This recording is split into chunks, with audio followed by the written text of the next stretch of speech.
তো আগের দিন আমাদের 2-2.5 পাতা মতো হয়ে আছে, তারপর থেকে যাব। তার আগে একটু আমরা সূত্রটা ধরে নিই, তাহলে একটু কন্টিনিউশনের সুবিধা হবে। স্বামীজি 1893-এ আমেরিকা যাত্রা করেছিলেন। 1893-এর 31শে মে স্বামীজি আমেরিকার উদ্দেশ্যে যাত্রা করেন এবং 30শে জুলাই স্বামীজি শিকাগোয় পৌঁছান।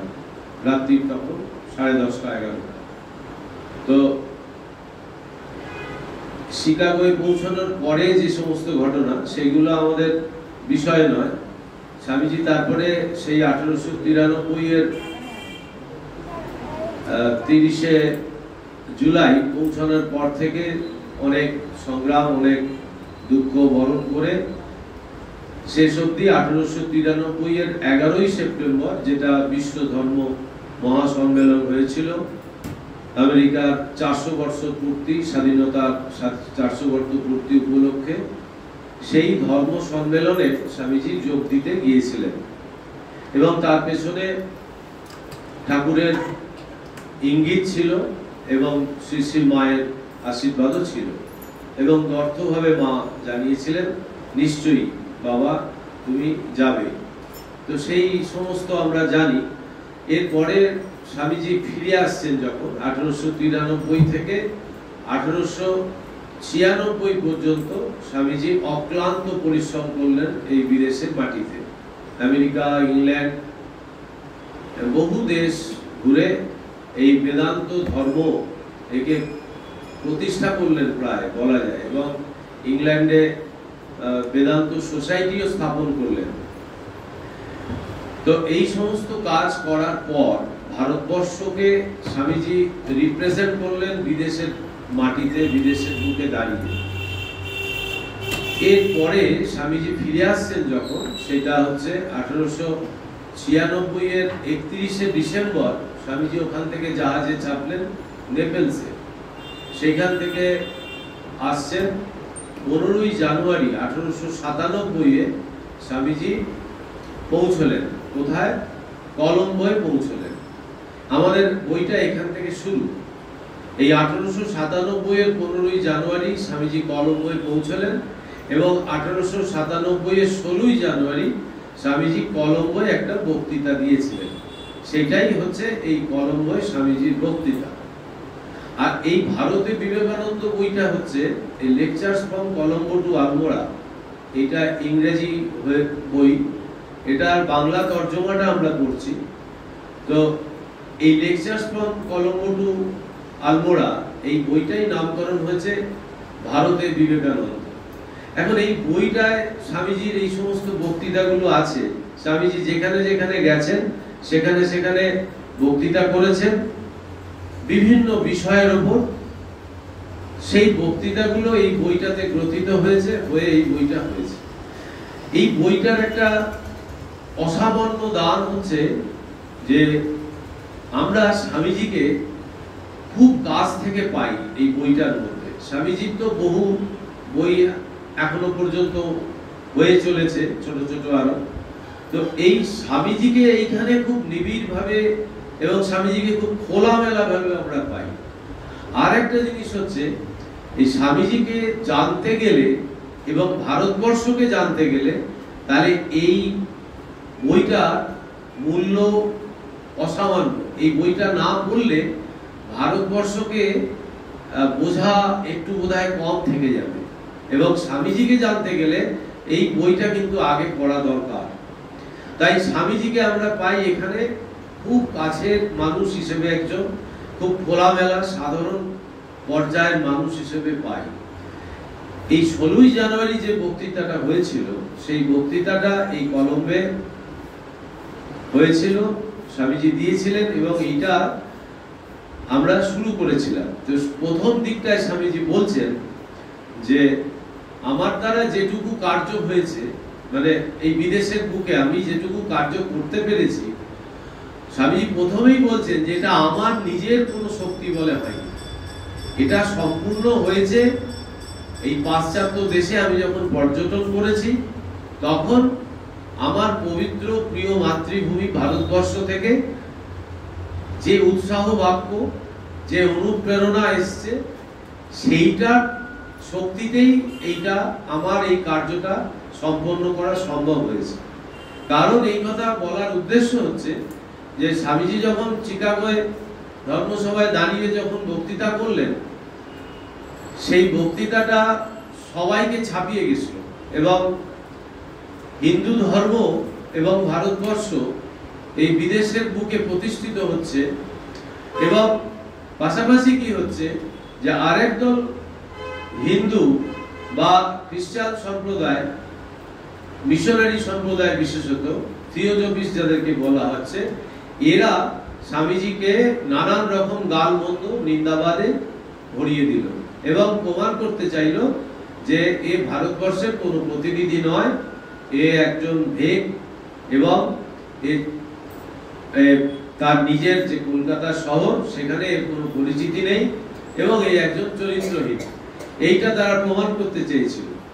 তার পাশাপাশি স্বামীজি নিজের জন্য নয়, স্বামীজি নিজেকে বড় করার জন্য নয়, ভারতবর্ষের যে কালিমা লিপ্ত হচ্ছে তার দ্বারা, সেই জন্য স্বামীজি ভারতবর্ষের চিঠি লিখলো এবং তাদেরকে জানালো, তার গুরু ভাইদের জানালো যে তোমরা এইটার বিরুদ্ধে একটা প্রতিবাদ করো এবং ব্যবস্থা করো। এবং সেই পত্রপত্রিকায় লেখালেখি, ভারতবাসী তখন এইটার বিরুদ্ধে যে তিনি যে আমাদেরই, তিনি যে যা কথা বলছেন সেটা ভারতেরই মর্মবাণী এবং সেটা হিন্দু ধর্মেরই কথা বলছেন, এইটা তারা চিঠির মাধ্যমে প্রমাণ করলেন, পত্রপত্রিকায় সেগুলো বেরোলো এবং স্বামীজি সেই কথাটাই এখানে তুলে ধরছেন, নিজেকে বড় না করে তার যে মাতৃভূমির যে যারা তাদেরকে বড় করছেন, বলছেন তাদের উৎসাহ এবং তাদের অনুপ্রেরণাতেই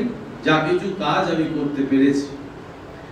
এরপরে একটা অদ্ভুত সুন্দর কথা বললেন যে ভারত হচ্ছে পুণ্যভূমি, এর প্রতিটা ধূলিকণা পবিত্র, আর তার সাথে সাথে বললেন যে এটা কর্মভূমি, অর্থাৎ এটা ভোগ ভূমি নয়। কেন কর্মভূমি বলছেন? এখানে বলছেন যদি এই পৃথিবীর মধ্যে এমন কোন দেশ থাকে যাহাকে পুণ্যভূমি নামে বিশেষিত করা যাইতে পারে, যদি এমন কোন স্থান থাকে যেখানে পৃথিবীর সকল জীবকেই তাহার কর্মফল ভোগ করিবার জন্য আসিতে হইবে, যেখানে ঈশ্বরাভিমুখী জীব মাত্রকেই পরিণামে আসিতে হইবে, যেখানে মনুষ্য জাতির ভিতর সর্বাপেক্ষা অধিক ক্ষমা, দয়া, পবিত্রতা, শান্ত ভাব প্রভৃতি সদ্গুণের বিকাশ হইয়াছে, যদি এমন কোন দেশ থাকে যেখানে সর্বাপেক্ষা অধিক আধ্যাত্মিকতা ও অন্তর্দৃষ্টির বিকাশ হইয়াছে, তবে নিশ্চয়ই বলিতে পারি তাহা আমাদের মাতৃভূমি এই ভারতবর্ষ। এই যে এখানে একটা কথা বললেন যে এটা পুণ্যভূমি শুধু নয়, বলছে যে যারা এই ঈশ্বরাভিমুখী জীবন যাপন যারা করবে, ঈশ্বরাভিমুখী যারা হবে জীবনে, তাদেরকে এইখানে এসে জন্ম নিতে হবে এবং এখানে আসতে হবে এবং এখানে এসে যে জীবকে বলছেন জীবকেই তাহার কর্মফল ভোগ করিবার জন্য আসিতে হইবে, যে কোনো জীবকে এই কর্মফল ভোগ করিবার জন্য আসিতে হইবে এবং ঈশ্বরাভিমুখী জীবকে আসিতে হইবে। এটা খুব গুরুত্বপূর্ণ কথা। সেই জন্যই বলছেন যে এটা কর্মভূমি, এটা ভোগ ভূমি নয় এবং এটা জড় সভ্যতা নয়। এই জড় সভ্যতা যে স্বামীজি দেখে এলেন, স্বামীজিকে একবার যখন পাশ্চাত্য থেকে স্বামীজি ফিরছেন একদম শেষের দিকে, স্বামীজিকে একজন ডেট্রয়েটের প্রশ্ন করলেন যে আপনি যে এতদিন পাশ্চাত্য দেশে এতদিন কাটালেন, এখন আপনি চলে যাচ্ছেন আপনার প্রাচ্যে, আপনার দেশে, তো এটা তো ভোগভূমি, এই ভোগভূমি ছেড়ে আপনি ওইখানে চলে যাচ্ছেন ত্যাগের ভূমিতে, তো আপনার কিরকম লাগবে?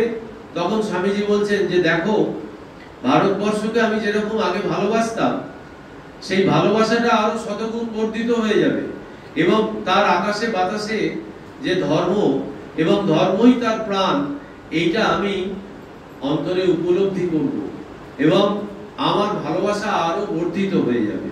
তো এই হচ্ছে স্বামী বিবেকানন্দ, যে ভারতবর্ষকে এমন একটা তার যে গরিমা, তার যে মহিমা, সেইটা এই লেকচারটার মধ্য দিয়ে স্বামীজি প্রকাশ করছেন।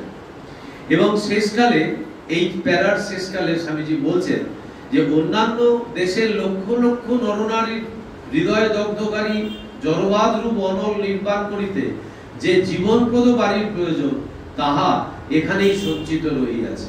বন্ধুগণ, বিশ্বাস করুন, ভারতই আবার পৃথিবীকে আধ্যাত্মিক তরঙ্গে প্লাবিত করিবে।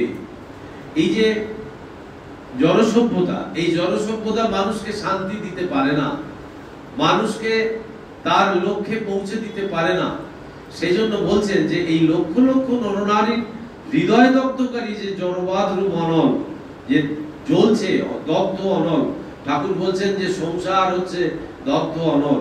এখানে ভগবানের নাম গুণকীর্তন এবং ভগবানকে ধরে সংসার যারা করছে তারা এই দগ্ধ অনল থেকে অনেকটা মুক্ত।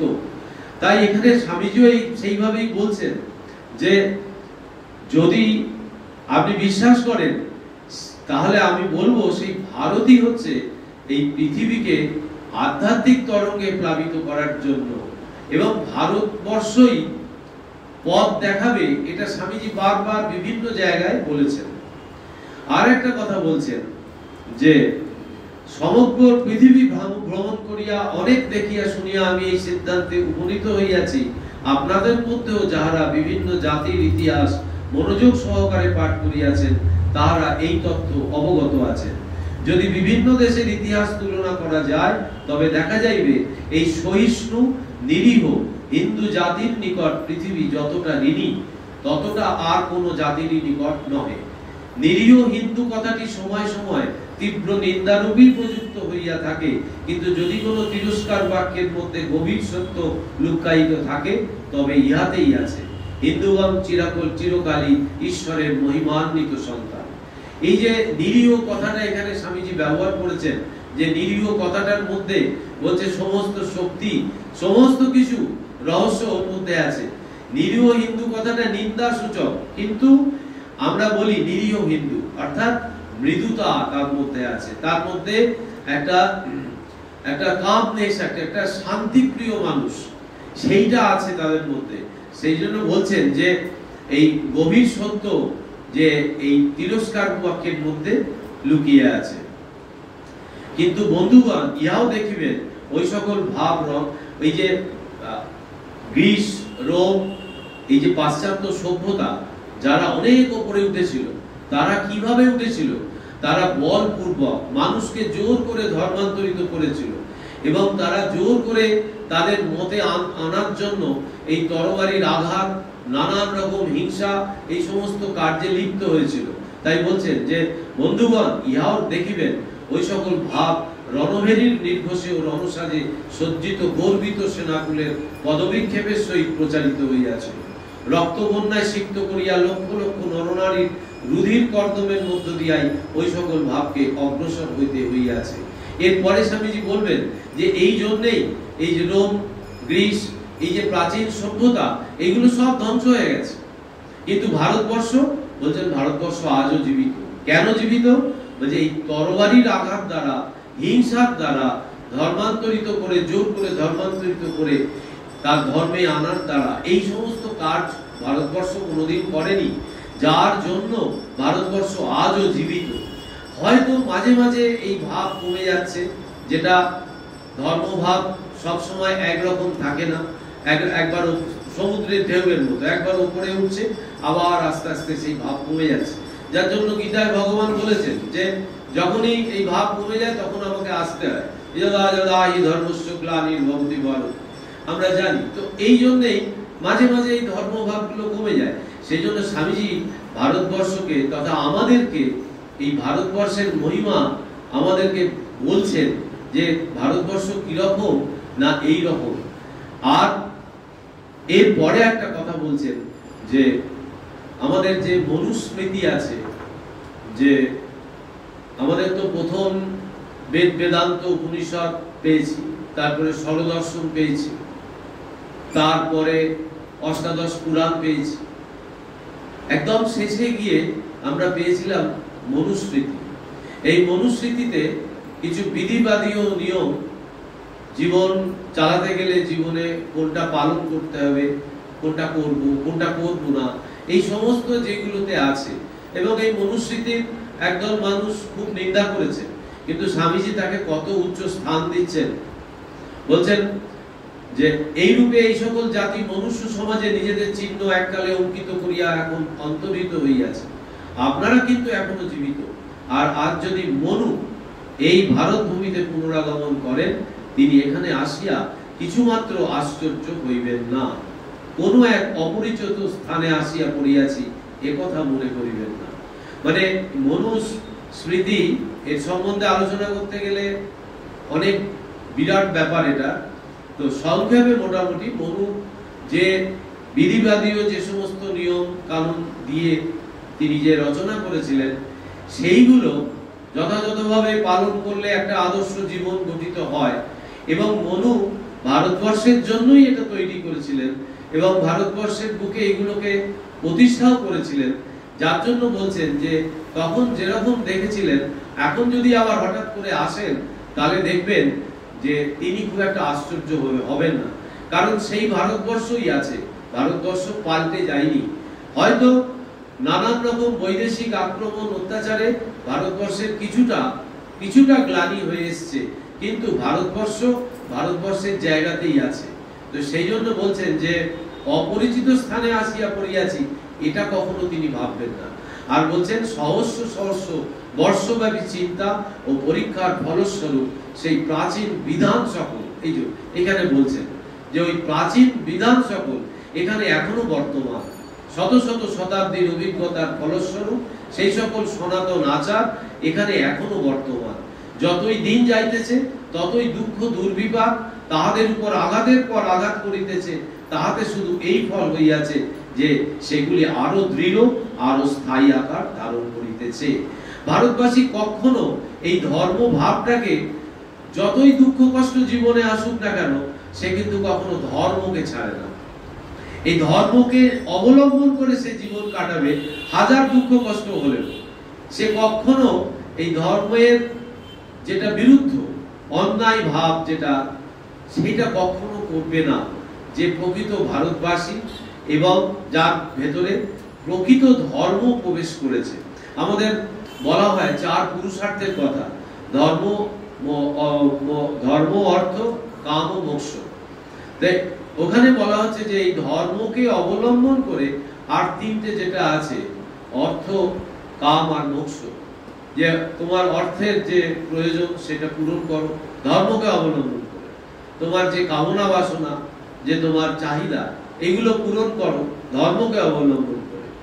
আর এই ধর্মই তোমাকে ওই মোক্ষে নিয়ে যাবে, মুক্তির দিকে নিয়ে যাবে। তাই বলছেন যে এই মনু যে তার যে বিধান, সেই বিধান কিন্তু এখনো ভারতবাসীরা পালন করছে। হয়তো সেটার কম বেশি আছে, কিন্তু সেটা করছে। সেই জন্যই বলছেন এই ভারতবর্ষের মহিমা এই রকমই, যে ভারতবর্ষ কখনো শেষ হয়ে যেতে পারে না। স্বামীজি এক জায়গায় বলেছেন, ভারতবর্ষ কি মরে যাবে, ভারত কি মরে যাবে? স্বামীজি বলছেন যে এই ভারত যদি মরে যায়, তাহলে সমগ্র পৃথিবী থেকে এই যে সদাচার, এই যে ধর্মভাব, এসব লুপ্ত হয়ে যাবে এবং আধ্যাত্মিকতা, ধর্ম সব লুপ্ত হয়ে যাবে। তো সেই জন্য বলছেন যে ভারতবর্ষই আগামী দিনে আগামী পৃথিবীকে অক্সিজেন যোগাবে এবং আগামী পৃথিবীকে মানে ঠিকভাবে থাকতে সাহায্য করবে এবং পথ দেখাবে। এরপরে আমাদের আলোচনা হয়েছিল, স্বামীজি ধীরে ধীরে আমাদের এই ধর্মের ভাবের মধ্যে নিয়ে যাচ্ছেন। বলছেন অন্যান্য জাতির পক্ষে ধর্ম সংসারের অন্যান্য কাজের মতো একটা কাজ মাত্র। বলছেন যে অন্যান্য জাতি বা বাইরের দেশের, তারা কি করে যে মানে শুধুমাত্র একদিন হয়তো গির্জায় গেল, সেটাই তার কাছে ধর্ম। কিন্তু ভারতবর্ষবাসীর কথা বলছেন যে এখানে এই ভারতে কিন্তু মানুষের সমগ্র চেষ্টা ধর্মের জন্য, ধর্ম লাভই তাহার জীবনের একমাত্র কার্য। তারপরে আসছেন যে একটা বলছেন যে এদেশের একটা সাধারণ মানুষকে যদি জিজ্ঞাসা করা হয় যে তুমি এই যে বাইরের দেশে, পাশ্চাত্যে, চীনে কি হয়েছে, চীন জাপানের যে যুদ্ধ হয়েছিল তার ফল কি হয়েছে, যুদ্ধ কেন হলো, এই যে নানান রকম বাইরের ঘটনা, বৈদেশিক যে সমস্ত ঘটনা, বলছে এর সম্বন্ধে তুমি কি জানো? তো বলছে ওইসব সম্বন্ধে ভারতবাসী সাধারণ মানুষ খবর রাখে না। ভারতবাসীকে যদি জিজ্ঞেস করা হয় তোমার ধর্ম কি, তখন সে তার কপালের তিলক দেখিয়ে দেয়। আমাদের বিশেষ করে দক্ষিণ ভারতে, সাউথ ইন্ডিয়ার দেখা যায় যে ওই ভস্য লাগায়, তিলক লাগায়। আমাদের এখানে বৈষ্ণব সম্প্রদায় তিলক লাগায়। তো সেখানে বলছে যে তার মুখ দিয়ে এমন কিছু কথা বেরিয়ে আসবে যে সেখানে অনেক কিছু শেখার আছে। তো ভারতবাসী কখনো এই সমস্ত এই জড়বাদী ব্যাপার স্যাপার, যেমন রাজনীতি, সমাজনীতি, এই সমস্ত নিয়ে ভারতবাসী কখনো মাথা ঘামায় না। ভারতবাসীর প্রাণ হচ্ছে ধর্ম। এইবার বলছেন যে বিদেশি শিক্ষায় শিক্ষিত, এটা খুব গুরুত্বপূর্ণ কথা স্বামীজি বলছেন, যেটা আমাদের ভারতবর্ষের অনেকটাই ক্ষতি করে দিয়েছে এবং এখনো সেইটার প্রভাব রয়েছে। বলছেন যে পূর্বদেশীয়, বিশেষত বিদেশি শিক্ষায় শিক্ষিত ব্যক্তিগণকে প্রাচ্য জনসাধারণের অজ্ঞতার গভীরতায় শোক প্রকাশ করিতে শুনিতাম, আর নিমেষে ভূপ্রদক্ষিণকারী পর্যটকগণের পুস্তকে ওই বিষয় পড়িতাম। এখন বুঝিতেছি তাহাদের কথা আংশিক সত্য, আবার আংশিকভাবে অসত্যও বটে। ইংল্যান্ড, আমেরিকা, ফ্রান্স, জার্মানি বা যে কোনো দেশের একজন কৃষককে ডাকিয়া জিজ্ঞাসা করুন তুমি কোন রাজনৈতিক দলভুক্ত, সে বলিয়া দিবে সে উদারনৈতিক বা রক্ষণশীল দলভুক্ত এবং কাহাকেই বা ভোট দেবে। আমেরিকার কৃষক জানে সে রিপাবলিকান বা ডেমোক্রেট, এমনকি রৌপ্য সমস্যা সম্বন্ধেও তাহার কিছু জ্ঞান আছে, কিন্তু তাহার ধর্ম সম্বন্ধে তাহাকে জিজ্ঞাসা করুন, সে বলিবে বিশেষ কিছু জানি না, গির্জায় গিয়া থাকি মাত্র। বড়জোর সে বলিবে তাহার পিতা খ্রিস্ট ধর্মের অমুক শাখাভুক্ত ছিলেন, সে জানে গির্জায় যাওয়াই ধর্মের চূড়ান্ত। এই যেটা বললাম যে সে অন্য কিছু জানে না, যে আমাকে যেতে বলেছে এটা একটা ধর্মের যেন অনুশাসন, যে আমাকে অমুক দিন গির্জায় অমুক সময় যেতে হবে, এটাই তার কাছে ধর্ম। কিন্তু আমাদের ভারতবাসীর কিন্তু ধর্মটা ওই জায়গায় নেই। আমাদের এই অবধি আগের দিন আলোচনা হয়েছিল। স্বামীজি এই প্রসঙ্গে একটা কথা বলেছিলেন, সেটা বলে আজকের যে পড়াটা শুরু করছি। স্বামীজি এক জায়গায় বলছেন যে তোমাদের কাছে ধর্মটা কেমন জানো তো? বাড়িতে একটা ওই জাপানি ফুলদানি রাখলে যেরকম ওই বাড়ির শোভা বর্ধন করে, তেমনি আর পাঁচটা জিনিসের সঙ্গে ওই ধর্মটাকেও আমি রাখলাম। এইটা যদি বলছে যে এইটা যদি হয়, তাহলে ধর্ম তার জীবনে কোন রকম কাজে আসবে না। ধর্মটাকে নিজের জীবনে পালন করতে হবে, এইটাই হচ্ছে স্বামীজির ইচ্ছা। এবং বলছেন যে তোরা যদি আমার ছবি টাঙিয়ে ধূপধুনো দিস, আমি ভূত হয়ে ঘাড় মটকাবো। এই কথা কেন বললেন?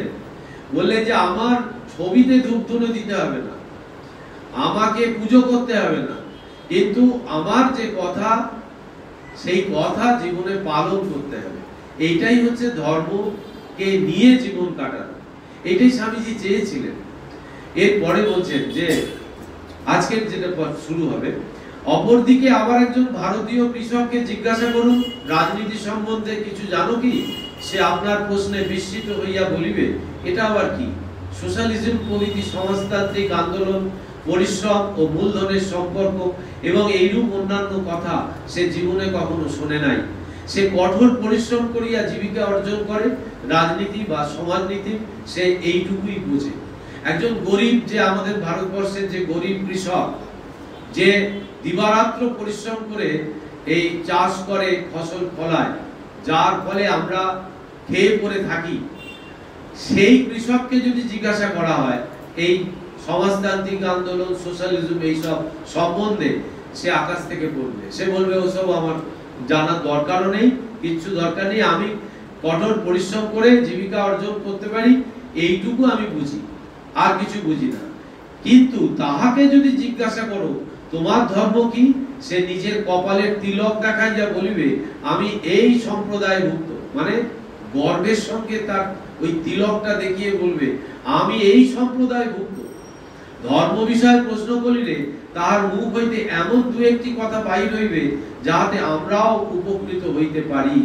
নিজ অভিজ্ঞতা হইতেই আমি ইয়া বলিতেছি, তাই ধর্মই আমাদের জাতীয় জীবনের ভিত্তি।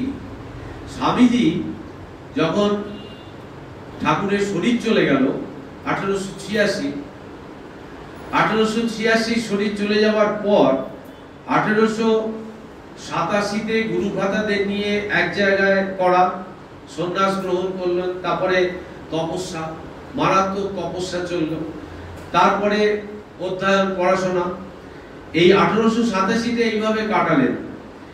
1890-এ স্বামীজি এই প্রবোধ নিয়ে বেরিয়ে পড়লেন ভারতবর্ষে। এই ভারতবর্ষে প্রথমে বেরোলেন 1890-এ, উত্তর ভারত গেলেন আর হিমালয়, সেখান থেকে ফিরে এলেন শরীর খারাপ করে। আবার 1891-এ একটু শরীর ঠিক হওয়ার পর একা একা বেরোলেন আবার ভারতবর্ষ ঘুরতে। কখনো পায়ে হেঁটে যাচ্ছেন, কখনো গরুর গাড়িতে যাচ্ছেন, কখনো রেলগাড়িতে যাচ্ছেন। ভারতবর্ষের প্রতিটা মানে রন্ধ্রে রন্ধ্রে স্বামীজি ঢুকলেন। বলছে যে ওই পর্ণকুটির, দরিদ্র মানুষের পর্ণকুটির আর রাজার রাজপ্রাসাদ তার কাছে সমান ছিল। সে কোনো জায়গায় যায়নি এরকম নেই, সব জায়গা তার অবারিত দ্বার হয়ে গেছিল। এবং একটা সাধারণ উদাহরণ যদি নেওয়া যায়, দেখবেন যে একটা ওই যে প্লাম্বার যারা প্লাম্বিং এর কাজ করে, তাকে যদি আপনি ডাকেন যে আমার জলটা ট্যাঙ্কে ভরছি কিন্তু ট্যাঙ্কটা খালি হয়ে যাচ্ছে, তখন সে কি করে? সে সমস্ত পাইপলাইন চেক করে যে জল কোত্থেকে লিকেজ হচ্ছে।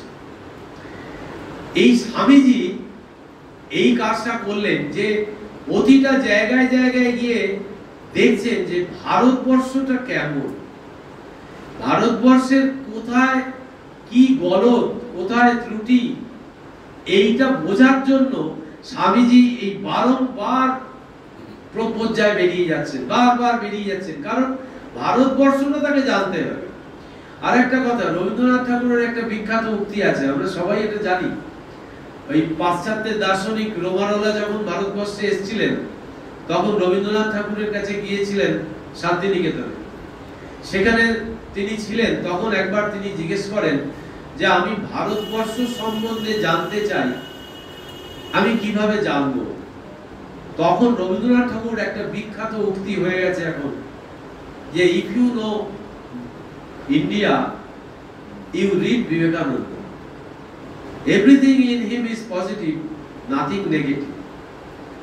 বলছেন যে তুমি যদি ভারতবর্ষকে জানতে চাও তাহলে বিবেকানন্দকে পড়ো, আর তার মধ্যে যা কিছু সব হচ্ছে সদর্থক, পজিটিভ, নেগেটিভ কিছু নেই। স্বামীজি কারুর সঙ্গে যেভাবেই কথা বলুক কোনো নেগেটিভিটি ছিল না, তাকে আগে সামনের দিকে এগিয়ে দিত, কখনো বলেনি তোমার দ্বারা হবে না, তুমি ছেড়ে দাও।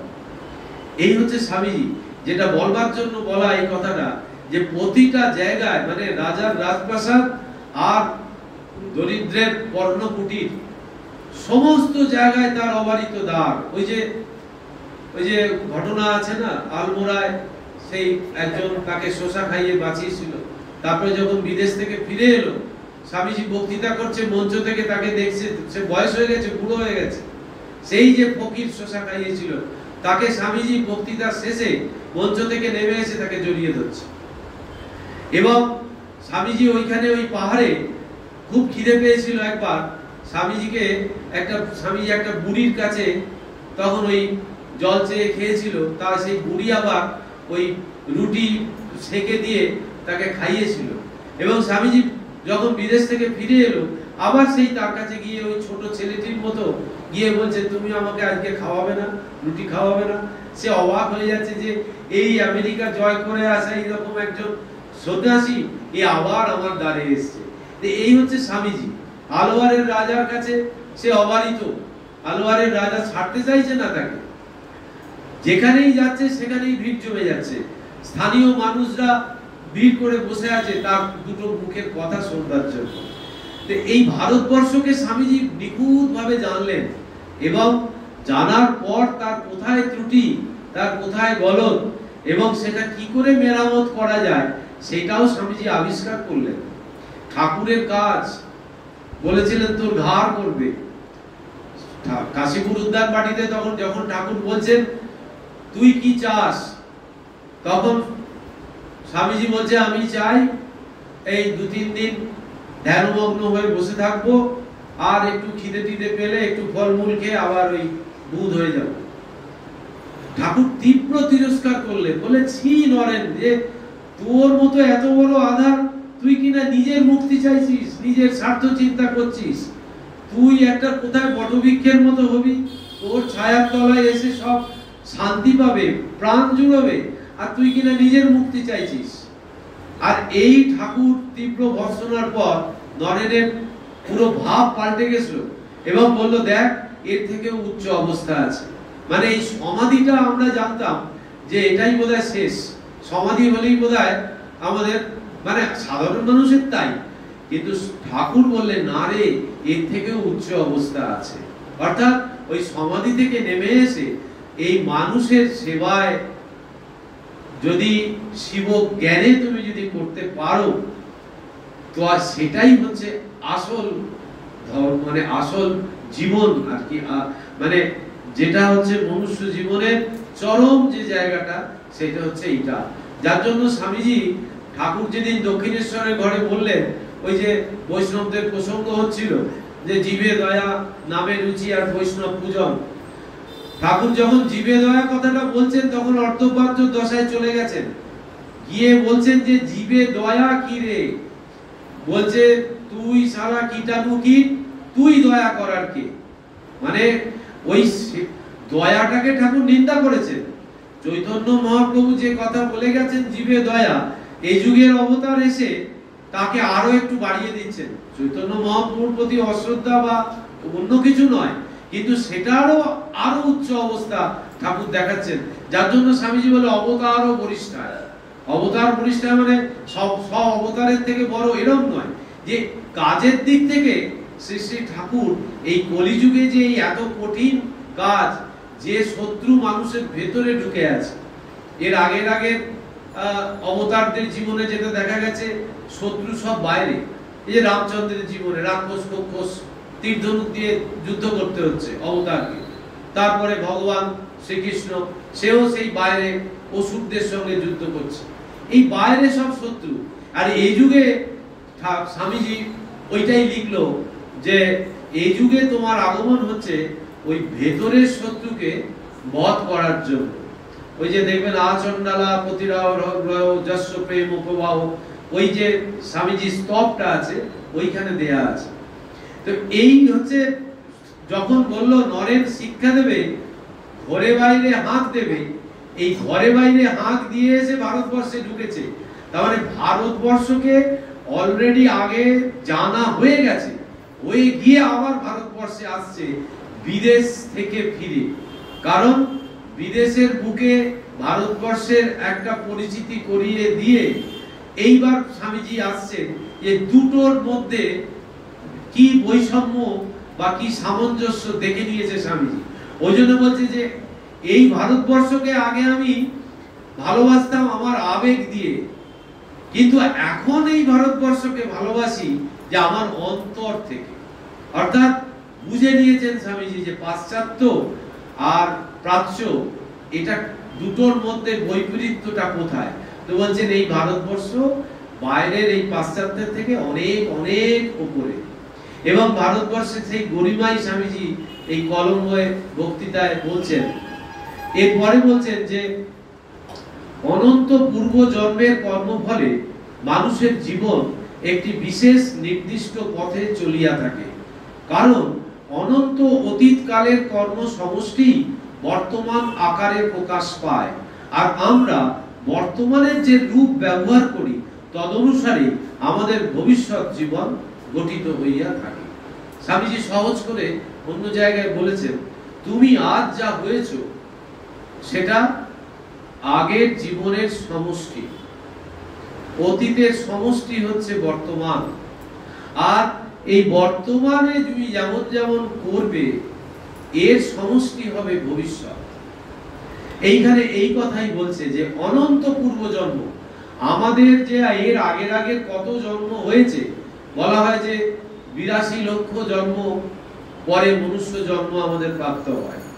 আচার্য শঙ্কর বলেছেন মনুষ্যত্ব মুমুক্ষুত্ব মহাপুরুষ সংশয়, এইটা যখন হয় তখন বলছেন দুর্লভম ত্রয়মে বৈতক। এই দুর্লভম ত্রয়মে বৈতক কথাটা প্রথমে ব্যবহার করেছেন, বলছেন যে এই তিনটে জিনিস একসঙ্গে পাওয়া খুব দুর্লভ। এইটা বলে নিয়ে তারপরে বলছেন যে মনুষ্যত্বম মুমুক্ষুত্বম মহাপুরুষ সংশয়। মনুষ্যত্বম মানে মনুষ্য জন্ম, শুধু মনুষ্য জন্ম পেলেই হবে না, মনুষ্যত্বে উত্তীর্ণ হতে হবে।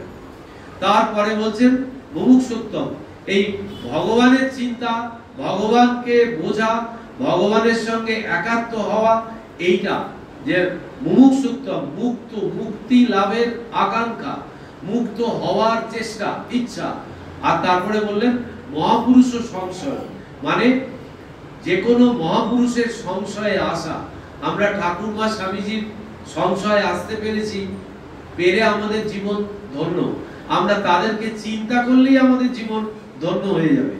তো সেই বলছে যে এই তিনটে যখন একভাবে কোনো মানুষের জীবনে ঘটে, তখন তার মুক্তি লাভ বেশি দেরি হয় না, সে মনুষ্য জন্মের লক্ষ্যে পৌঁছে যায়।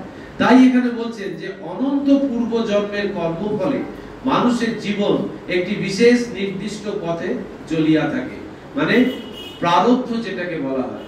আমার আগের আমার যা করা আছে সেই কর্মফল অনুযায়ী আমার বর্তমান জীবন চলছে। ভগবান কর্মফল দেয়ও না, নেয়ও না। ভগবান খালি সাক্ষী হিসেবে আছেন।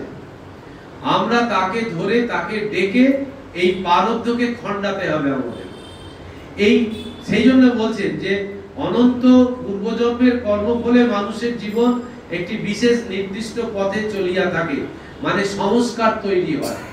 ওই যে আমাদের মৃত্যুর সময় কি হয়, আমাদের আত্মাটা শরীরটা ছেড়ে বেরিয়ে যায়, আত্মার সঙ্গে কিন্তু আরেকটা জিনিস থাকে, সেটা হচ্ছে ওই পুডলিটা থাকে, যে সূক্ষ্ম শরীর যেটাকে বলা হয়, মানে মন, বুদ্ধি, চিত্ত, অহংকার।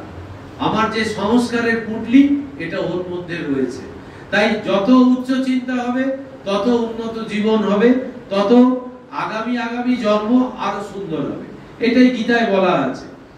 তো এইটাই বলছেন যে কারণ অনন্ত অতীতকালের কর্ম সমষ্টি বর্তমান আকারে প্রকাশ পায়। অতীতের কথা চিন্তা করে আমাদের বসে থাকলে হবে না। বর্তমানে আমাকে কি করতে হবে, আরো উন্নত জীবন পেতে গেলে কি করতে হবে, সেটাই এখানে স্বামীজি বলছে যে আমরা বর্তমানের যে রূপ ব্যবহার করি, তদনুসারেই আমাদের ভবিষ্যৎ জীবন গঠিত হইয়া থাকে। আমরা যত ভগবানের দিকে এগোবো, তত ভগবানের স্বরূপ যত আমরা চিন্তা করব, তত আস্তে আস্তে আমাদের জীবনটাও পরিবর্তিত হতে থাকবে। এবং তার নাম নিলে, তার নাম গুণকীর্তন করলে তো আলাদা কথা। তো এইটাই স্বামীজি বলছেন যে এই বর্তমানকে ব্যবহার করে আমাদের ভবিষ্যতের জীবনটা গঠন করতে হয়। এই কারণেই দেখা যায় এই সংসারজাত প্রত্যেক ব্যক্তিরই একদিকে না একদিকে বিশেষ ঝোঁক থাকে। এই ঝোঁকটাই হচ্ছে ক্যারেক্টার। স্বামীজি বলছে এই সংস্কারের সমষ্টিই হচ্ছে তোমার চরিত্র। এই চরিত্র অন্য কিছু নয়। যেরম স্বভাব আমার তৈরি হবে, সেই প্রবণতা বা ঝোঁক, সেইগুলোর সমষ্টি হচ্ছে এই সংস্কার, আর সংস্কার সমষ্টি হচ্ছে চরিত্র। তো বলছে সেই ঝোঁক থাকে, মানে ঝোঁক মানে স্বভাবটা থাকে, সেই পথে তাহাকে যেন চলিতেই হইবে। সেই ভাব অবলম্বন না করিলে সে বাঁচিতে পারিবে না। ব্যক্তি সম্বন্ধে যেমন ব্যক্তির সমষ্টি, জাতি সম্বন্ধেও ঠিক তাই। প্রত্যেক জাতি যেন একটা বিশেষ ঝোঁক থাকে, প্রত্যেক জাতিরই জীবনের যেন একটা বিশেষ উদ্দেশ্য থাকে। সমগ্র মানব জাতির জীবনকে সর্বাঙ্গ সম্পূর্ণ করিবার জন্য প্রত্যেক জাতিকেই যেন একটি বিশেষ ব্রত পালন করিতে হয়। নিজ নিজ জীবনের উদ্দেশ্য কার্যে পরিণত করিয়া প্রত্যেক জাতিকেই সেই ব্রত উদযাপন করিতে হয়। প্রত্যেকেরই একটা জীবন যত এগোতে থাকে, বাল্য অবস্থা, কৈশোর অবস্থা, যৌবন অবস্থা, তারপরে বার্ধক্য, এই প্রতিটা অবস্থায় আমাদের কি হয়, আমাদের কর্মগুলো পাল্টে যায়, তার সাথে সাথে দায়িত্বও পাল্টে যায়। কিন্তু যখনই আমরা একটা নিজেদের উদ্দেশ্য বা একটা লক্ষ্য আমরা যখন ঠিক করি, তখন কিন্তু আমাকে একটা আদর্শের তলায় আসতে হয়। এই আদর্শকে ধরে আমাদের একটা প্রবণতা তৈরি হয় যে আমাকে এইটা করতে হবে। শ্রী শ্রী ঠাকুর বলছেন একটাই উদ্দেশ্য মনুষ্য জীবনে, সেটা হচ্ছে ঈশ্বর লাভ। আমরা শুনলে একটু অবাক হয়ে যাই, ঘাবড়ে যাই যে আমার পক্ষে কি এটা সম্ভব। তখন এই বিচার আসে যে কিভাবে সম্ভব, ঠাকুর কিভাবে দেখাচ্ছেন, স্বামীজি মা কিভাবে দেখাচ্ছেন। এইটাই হচ্ছে কর্মে পরিণত বেদান্ত, যেটা স্বামীজি এর পরে বলবেন। এই জন্য এইভাবে নিয়ে আসছেন যে এই প্রবণতাগুলো আস্তে আস্তে আমাদের একটা দিকে নিয়ে যায়। তারপর বলছেন রাজনৈতিক বা সামরিক শ্রেষ্ঠতা কোনো কালে আমাদের জাতীয় জীবনের উদ্দেশ্য নয়, কখনো ছিল না, আর জানিয়া রাখুন কখনো হইবেও না। আমরা যদি এই রাজনীতি সমাজনীতি নিয়ে আমরা যদি মেতে যাই, জড়িয়ে যাই, তাহলে আমরা ভুল পথে চলে যাব। এইটাই স্বামীজি বলছেন এখানে যে সামরিক নীতি বা রাজনীতি সমাজনীতি এইগুলো কিন্তু আমাদের কখনো আমাদের জীবনের উদ্দেশ্য ছিল না, এগুলো কখনো আমাদের লক্ষ্য ছিল না। এবং তবে আমাদের জাতীয় জীবনের অন্য উদ্দেশ্য আছে। এইবার বলছেন স্বামীজি যে উদ্দেশ্যটা কি। তখন বলছেন সমগ্র জাতির আধ্যাত্মিক শক্তি সংহত করিয়া যেন এক বিদ্যুৎ আধারে রক্ষা করা, এবং যখনই সুযোগ উপস্থিত হয় তখনই এই সমষ্টিভূত শক্তির বন্যায় সমগ্র পৃথিবী প্লাবিত করা। এই যে বলছেন যে বিদ্যুৎ আধারে রক্ষা করা, মানে মানুষ নিজ নিজ জীবন গঠন করবে একটা আদর্শকে ধরে, যে কোনো আদর্শ, সেই আদর্শকে ধরে একটা লক্ষ্য স্থির করে সে এগোবে। এবং তার দ্বারা যে তপস্যা শুধুমাত্র বনে জঙ্গলে গেলেই হয় তা নয়। কিন্তু স্বামীজি এটাও দেখিয়েছেন যে ওই দেখবেন বেদ গীতায় এই গল্পটা আছে যে ওই যে একজন ব্রহ্মচারী বনে তপস্যা করছিল, একদিন ভিক্ষা করবে বলে সে যাবে, তো গাছের তলায় বসে সে তপস্যা করছে। তো সেই সময় হচ্ছে কি ওপর থেকে ওই পাখিরা ঝগড়া করে ওই শুকনো পাতা তার মাথায় ফেলেছে। এবার সে এত তার ক্রোধ উৎপন্ন হয়েছে, সে যেই ওপর দিকে তাকিয়েছে সঙ্গে সঙ্গে ওই পাখিগুলো ভস্ম হয়ে পুড়ে গিয়ে তার পায়ের কাছে পড়ছে। তো তাতে সে ভাবছে যে আমার এত শক্তি সঞ্চয় হয়েছে, আমি এত শক্তিমান হয়ে গেছি। তারপরে সে যখন বাজারে ভিক্ষা করতে বেরিয়েছে, তখন সে প্রথম একজন গৃহস্থর বাড়িতে যায়। দরজায় যখন কড়া নাড়ছে, তখন ভেতর থেকে একজন মহিলা কণ্ঠ বলছে যে দাঁড়াও বাবা, আমি একটা ব্যস্ত আছি কাজে, একটু দাঁড়াও, আমি আসছি। তো সে তো আর দাঁড়াতে পারছে না, তার ভেতরে ভেতরে খুব ক্রোধ হচ্ছে যে আমি একজন এত বড় তপস্বী, আমার এত শক্তি, আর আমাকে বলে কিনা দাঁড়িয়ে থাকতে। সে তখন ভেতর থেকে যখন আবার অধৈর্য হয়ে কড়া নাড়ছে, তখন সেই মহিলা ভেতর থেকে বলছেন যে আপনি একটু ধৈর্য ধরুন, আমি আসছি। আমি কিন্তু ওই বনের পাখি নই, কাক বক নই। তখন এর টনক পড়ছে, এ কি করে জানলো ওই কাক বক আমি ভস্ম করেছি? তা এ কি করে জানলো? এ কি কোন শক্তি বলে আমার এই মন পড়তে পারলো? তখন বললো তাহলে তো খুব মজার ব্যাপার, এটা আমাকে জানতেই হবে। তখন সে দাঁড়িয়ে রইল অনেকক্ষণ। এবার তার স্বামী অসুস্থ, তার সেবা করছিলেন। তো তিনি যখন দরজা খুলে বেরোলেন, তখন বললেন যে বলুন। তখন আমি বলছে যে আমি ভিক্ষা চাই। তার আগে আমি জানতে চাই যে আপনি আমার মন কি করে পড়লেন, যে আমি যে ওই বনে তাকানো মাত্রই কাক বক ভস্ম করে দিয়েছি, আপনি কি করে জানলেন? তখন বলছেন যে আপনি যে ওই গাছতলায় বসে এতকাল ধরে যে তপস্যা করেছেন, আমি আমার স্বামী 12 বছরের অধিক অসুস্থ, শয্যাশায়ী, আমিও এই তপস্যা বলে ওই একই শক্তির অধিকারী হয়েছি। তো স্বামীজি এটা দেখাচ্ছেন যে সংসারে থেকেও হয়। কিভাবে হবে? এই নিষ্ঠা আর নিঃস্বার্থ ভালোবাসা, এই দুটোর দ্বারা। এবং তখন উনি বলছেন যে এর থেকে আরো বেশি যদি কিছু আপনি জানতে চান, তাহলে ওই বাজারের কোনে একজন ব্যাদ আছে, সেই ব্যাদের দোকানে যান। সে ব্যাদ মাংস কাটছে, তার মনে হচ্ছে যে একজন মাংস কাটে ব্যাদ, তার কাছে আমি শিক্ষা নিতে যাব। তখন উনি ওই মহিলা বলছেন যে উনি জ্ঞানী এবং আমার থেকে আরো ভালো করে আপনাকে এই জ্ঞান দিতে পারবেন। তখন তার আশ্চর্য লাগলো, সে গেল। সেখানে গিয়েও একটা মজার ঘটনা হলো, সে তাকে দেখা মাত্র বলছে, আপনাকে কি ওই মহিলা পাঠিয়েছে? সে আরো আশ্চর্য হয়ে গেল, বলে আরে তো মজার ব্যাপার। তখন এই দাঁড়িয়ে রইল। সে বললো, আমি দাঁড়ান, আমি দোকান বন্ধ করব, তারপরে আপনাকে বাড়িতে নিয়ে যাব। সে দোকান বন্ধ করে বাড়িতে নিয়ে গেল, গিয়ে বললো, এখনো আপনাকে বসতে হবে, আমার পিতামাতা অসুস্থ, আমি তাদের সেবা না করে অন্ন গ্রহণ করি না, আমি তাদের সেবা করে আসবো, তা এতক্ষণ আপনাকে থাকতে হবে। তো সে বসে রইল। তারপরে সে ওইটা পড়ে এলো। তখন তাকে যে জ্ঞানটা দিয়েছিল, যে গীতা উপদেশ যেটা দিয়েছিল, সেটাই ব্যাদ গীতা। তো স্বামীজি এই ব্যাদ গীতা এখানে নিয়ে এসছেন কর্মযোগের, বলছেন কর্মযোগের পড়ার পর, স্বামীজির যে কর্মযোগ বই, বলছে এই কর্মযোগ বই পড়ার পর তোমরা এই ব্যাদ গীতা পড়বে। তো সেই জন্য এখানে বলছে এই যে বিদ্যুৎ আধার, বলছে প্রতিটা মানুষের জীবন হবে তপস্যাপুত, প্রতিটা মানুষের জীবন হবে আদর্শ অনুসারী, এবং তার একটা নির্দিষ্ট লক্ষ্য থাকবে। তাহলে কি হবে? তারপরে বলছে যে এই জগৎকে শক্তির বন্যায় প্লাবিত করবে, সমগ্র পৃথিবীকে প্লাবিত করবে। কিরকম ভাবে?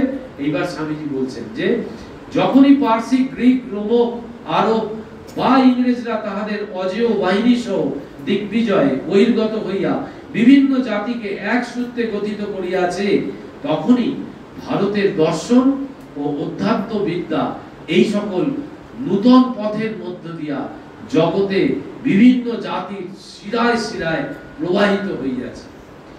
আমি যদি আমার নিজের যে রত্নপেটিকা ভারতবর্ষে, যে বেদ বেদান্ত সরদর্শন, তারপরে এই পুরাণ, এই সব যদি আমি এর সম্বন্ধে না জানি, তাহলে একজন ভারতীয় নয় এরকম একজন মানুষের সাথে আমি যদি তার সংস্পর্শে আসি, তাহলে আমি কি আমার ভারতবর্ষের সম্পদের কথা তাকে বর্ণনা করতে পারবো? স্বামীজি এইটাই বলছেন, আগে তুমি ভালো করে এই জায়গায় উপনীত হও, তৈরি হও, তুমি জানো। এইবার যখন বলছেন এই বৈদেশিক আক্রমণ যখন হচ্ছে, তখন বারবার দেখা যাচ্ছে যে এই ভারতবর্ষ ওই সমগ্র পৃথিবীকে পথ দেখাচ্ছে কিসের দ্বারা? বলছে তার ওই দর্শন, তার ওই যে অধ্যাত্ম বিদ্যা, সেই বিদ্যা এবং দর্শন যখন এদের সংস্পর্শে এই মানুষগুলো আসছে, তখন তারা পাল্টে যাচ্ছে। আস্তে আস্তে আস্তে আস্তে ভারতবর্ষের ভাব তারা নিচ্ছে। সমগ্র মনুষ্য জাতির উন্নতি কল্পে শান্তিপ্রিয় হিন্দুরও কিছু দিবার আছে, আধ্যাত্মিক আলোকই পৃথিবীর কাছে ভারতের দান। ভারতবর্ষ পৃথিবীকে কি দিতে পারে? একমাত্র এই ধর্ম। আর ধর্মদান বা ভাবদানই স্বামীজি বলছেন যে শ্রেষ্ঠ দান। স্বামীজি 4টে দানের কথা বলেছেন, যে একটা বলছেন যে অন্নদান, প্রাণদান, তারপরে ওই বস্ত্রদান, এই সবের থেকেও বলছে সর্বোত্তম দান হচ্ছে ভাবদান বা ধর্মদান বা জ্ঞান দান। এই দান হচ্ছে শ্রেষ্ঠ দান। এই জগতের শ্রেষ্ঠ দানের সম্পদ নিয়ে ভারতবর্ষ অপেক্ষা করছে সমগ্র পৃথিবীকে এই আলোক দেখাবার জন্য। কখন হবে সেটা? আর এটা একবার চিকাগোয় দেখা গেল, যে ওই যে বলছেন যে শক্তির বন্যায় সমগ্র পৃথিবী প্লাবিত করবে। স্বামীজি যখন চিকাগো ধর্মসভায় উঠে sisters and brothers of America বলছে, তখন সেই করতালিতে 5 মিনিট কানে তালা লেগে যাওয়ার মতো অবস্থা। সেটা কেন হলো? একটা শক্তি সঞ্চারিত হলো, গিয়ে ওইখানে ফেটে পড়লো, বোমার মতো ফেটে পড়লো। এবং সবাই সেই স্বামীজির ওই কথা শোনার পর ওই হল থেকে যখন বেরোচ্ছে, তখন স্বামীজির গেরুয়াটা স্পর্শ করার জন্য সব লাইন নিচে ছুটছে। এই যে ব্লাস্টিং, এই ভারতবর্ষের সম্পদকে তুলে ধরা। সেইখানে গিয়ে বললো যে তোমাদের এই বাইবেলে যে খালি পাপী পাপী এই কথা আছে। তখন স্বামীজি বললো তোমরা পাপী নও। বলছে যে তোমরা হচ্ছে সেই অমৃতস্য পুত্রা, সেই উপনিষদের বাণী স্বামীজি সেখানে শুনিয়েছিলেন। তো এই জন্য স্বামীজি বলছেন যে ভারতবর্ষের একমাত্র সম্পদ হচ্ছে ধর্ম, আর সেই ধর্ম দানই হচ্ছে জগতের কাছে ভারতবর্ষের শ্রেষ্ঠ দান।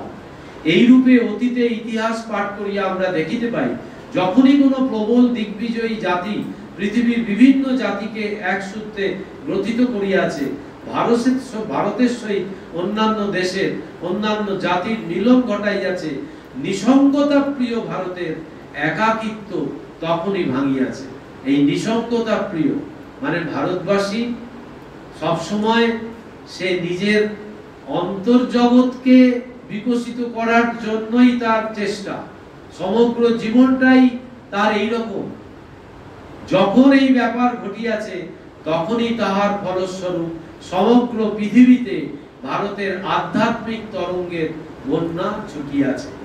যখনই পৃথিবীর বুকে একটা কিছু নৃশংসতা, একটা কিছু বড় রকমের কোন রকম বৈদেশিক আক্রমণ, যখনই যা কিছু হয়েছে, তখনই কিন্তু এই ভারতবর্ষই সেখানে গিয়ে দাঁড়িয়ে তার আসল সত্যটা সেখানে তুলে ধরেছে। বর্তমান 19বিংশ শতাব্দীর প্রারম্ভে বিখ্যাত জার্মান দার্শনিক শোপেনহাওয়ার বেদের এক প্রাচীন অনুবাদ হইতে জনৈক ফরাসি যুবককৃত অস্পষ্ট ল্যাটিন অনুবাদ পাঠ করিয়া বলিয়াছেন, উপনিষদ ব্যতীত সারা পৃথিবীতে হৃদয়ের উন্নতি বিধায়ক আর কোনো গ্রন্থ নাই। জীবৎকালেই উহা আমাকে সান্ত্বনা দিয়াছে, মৃত্যুকালে ইহা উহাই আমাকে শান্তি দিবে। এই পাশ্চাত্যের মানে একজন বিখ্যাত দার্শনিক শোপেনহাওয়ার, এই শোপেনহাওয়ারের মত এখানে স্বামীজি তুলে ধরেছেন।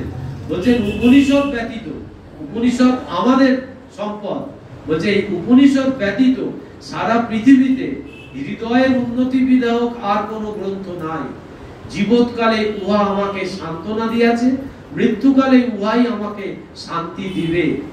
অতঃপর সেই বিখ্যাত জার্মান দার্শনিক ভবিষ্যৎবাণী করেছেন, গ্রিক সাহিত্যের পুনরুদ্ভূতয়ে চিন্তা প্রণালীতে যে পরিবর্তন সাধিত হইয়াছিল, শীঘ্রই তাহা অপেক্ষা শক্তিশালী ও ব্যাপক পরিবর্তন জগৎ প্রত্যক্ষ করিবে।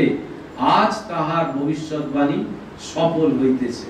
স্বামীজি বলছেন যে তিনি যে কথা সেই সময় বলে গেছেন, যে ভারত গ্রিকের যে দার্শনিক যে চিন্তাধারা, যে চিন্তা প্রণালী, সেই চিন্তা প্রণালী দিয়ে যে পৃথিবীর যে ভাবস্রোত পাল্টানো হয়েছিল এবং পৃথিবীর যে উন্নতি হয়েছিল, বলছে সেটা অপেক্ষাও বলছে আরো শক্তিশালী এবং ব্যাপক পরিবর্তন জগৎ প্রত্যক্ষ করবে।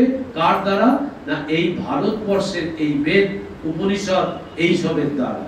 আজ তার ভবিষ্যৎবাণী সফল হইতেছে। স্বামীজি বলছেন যে ভারতবর্ষ মানে জেগে উঠছে। স্বামীজি ঋষি, স্বামীজি দিব্য দৃষ্টিতে দেখতে পাচ্ছে যে ভারতবর্ষ সেই ঘুমন্ত সিংহ, স্বামীজি এক জায়গায় বলছেন সেই ঘুমন্ত সিংহ যেন ধীরে ধীরে জেগে উঠছে এবং ভারতবর্ষই আগামী দিনে পৃথিবীকে পথ দেখাবে, এই ব্যাপারে স্বামীজি নিশ্চিত। তারপরে বলছেন, আমি সে সম্বন্ধে আপনাদিগকে পূর্বেই কিঞ্চিত আভাস দিয়াছি, আমরা কখনো বন্দুক ও তরবারির সাহায্যে কোনো ভাব প্রচার করি নাই। বন্দুক আর তরবারি দিয়ে বৈদেশিকরা যে ভাব প্রচার করেছে সেইটা নয়। স্বামী পূর্ণাত্মানন্দ মহারাজের একটা কথা মনে পড়ে যাচ্ছে, বলছেন যে এদের এই যে খ্রিস্টানদের যে ধর্ম, বলছে সেই ধর্ম হচ্ছে বলপূর্বক ধর্মান্তরিত করার ধর্ম। মুসলমানদের যে ধর্ম সেটাও বলছে ওই তরবারি আর বলপূর্বক ধর্ম। তারপরে বলছেন যে বুদ্ধ, জৈন এবং হিন্দু এই যে ধর্ম, এই ধর্ম হচ্ছে মৃদু মৃদু ভাব, শান্তি প্রিয় ভাব। আর শেষকালে বলছেন যে শ্রীরামকৃষ্ণের ধর্ম হচ্ছে ছোঁয়াচে, মানে সংক্রমক ধর্ম। একবার যদি শ্রীরামকৃষ্ণের ধর্মের কাছে কেউ এসে পড়ে তো সেই ছোঁয়াচে রোগ তাকে আর ওই শ্রীরামকৃষ্ণের বাইরে আর কোনো রকম ভাবে যেতে দেবে না, এবং তিনি যে কাকে কিভাবে কি করাবেন সে তিনিই জানেন এবং করিয়ে ছাড়বেন। এই শ্রীরামকৃষ্ণের ধর্ম, এই স্বামী পূর্ণানন্দ মহারাজ এক জায়গায় বলেছিলেন যে সংক্রমক ধর্ম। এরপরে আমি যেটা দিয়ে শেষ করব সেটা হচ্ছে একটা সুন্দর ভাব, যেটা একটু বলে নিই। দেখবেন আমরা যখন সকালবেলা শীতকালে, বিশেষ করে শীতকালেই তো বেশি ফুল ফোটে, আর শীতকালেই ওই শিশিরটা আমরা বুঝতে পারি। গ্রীষ্মকালে কিন্তু ওটা হয়, কিন্তু অতটা পরিমাণ নয় বলে আমরা অতটা বুঝতে পারি না। শীতকালে দেখবেন সব ভিজে ভিজে হয়ে যায়। আচ্ছা, আমরা যখন রাত্রিরে ঘুমিয়ে থাকি তখন কি কোনো আওয়াজ শুনতে পাই শিশির পড়া? তো সেইটা একটা অদ্ভুত উদাহরণ যে এই আধ্যাত্মিকতা বা এই ধর্ম, এই সংক্রমক ধর্ম যেটা বললাম তার সঙ্গে মিলিয়ে বলছি আর কি, যে এই যে আধ্যাত্মিকতা বা এই যে ধর্ম মানুষকে কিভাবে ধীরে ধীরে পরিবর্তন করে, এটা বাইরে থেকে দেখলে বোঝা যাবে না। ওই শীতকালে শিশির সম্পাতের মতো সারা রাত শিশির পড়লো, আমি রাত্রিরে দেখলাম গোলাপ গাছে দুটো চারটে কুড়ি ফুটে আছে, আমি জানি না এটা কাল সকালে ফুটবে, এটা কিন্তু আমি ভাবতেও পারছি না, কিন্তু সারা রাত ধরে শিশির সম্পাতের ফলে ওই ভোরবেলা উঠে দেখলাম তরতাজা একটা গোলাপ গাছে ফুটে আছে। এটা কার দ্বারা হচ্ছে, কিভাবে হচ্ছে? কোনো তার বাহ্যিক কোনো প্রকাশ নেই, কোনো যুদ্ধ বিগ্রহ নেই, কোনো রকম অত্যাচার নেই, কোনো আওয়াজ নেই, কোনো শব্দ নেই, কেবল মাত্র নিঃশব্দ একটা বিপ্লব। এই ধর্মের কাজ হচ্ছে এইটা। স্বামীজি এইটা এখানে বলছেন, এইটা দিয়ে আজকে আমরা আজকের পাঠ শেষ করব। বলছেন যে যদি ইংরেজি ভাষায় কোনো শব্দ থাকে যাহা দ্বারা জগতের নিকট ভারতের দান প্রকাশ করা যাইতে পারে, যদি ইংরেজি ভাষায় এমন কোনো শব্দ থাকে যাহা দ্বারা মানব জাতির উপর ভারতীয় সাহিত্যের প্রভাব প্রকাশ করা যাইতে পারে, তাহা হইতেছে ফ্যাসিনেশন। এই ফ্যাসিনেশনের বাংলা তর্জমা কিন্তু করা খুব শক্ত। ফ্যাসিনেশন মানে হচ্ছে ওই মোহমুগ্ধ করা, মানে এটা এখানে এসছে সম্মোহিনী শক্তি, মানে হিপনোটাইজড করে দেওয়ার মতো। বলছে যে হঠাৎ যাহা মানুষকে মুগ্ধ করে তাহা সেরূপ কিছু নহে, বরং ঠিক তাহার বিপরীত। উহা ধীরে ধীরে অজ্ঞাতসারে মানব মনে তাহার প্রভাব বিস্তার করে। এই হঠাৎ করে যে কিছু একটা হয়ে যাবে এরকম সম্ভাবনা কিন্তু নেই, যে আমি 2-4 দিন মঠ মিশনে এলাম, ঘোরাফেরা করলাম, আর ওই মঠ মিশনের যেরকম রীতি এই সমস্ত গুলো একটু জোর করে চেষ্টা করলাম আর আমার মধ্যে পরিবর্তন এসে গেল, তা কিন্তু নয়। এটা অভ্যাসের ব্যাপার, এটা সময়ের ব্যাপার। সেটাই বলছেন যে হঠাৎ যেটা মুগ্ধ করে সেই রকম কিছু নয়, কিন্তু বলছেন যে উহা ধীরে ধীরে অজ্ঞাতসারে মানব মনে তাহার প্রভাব বিস্তার করে।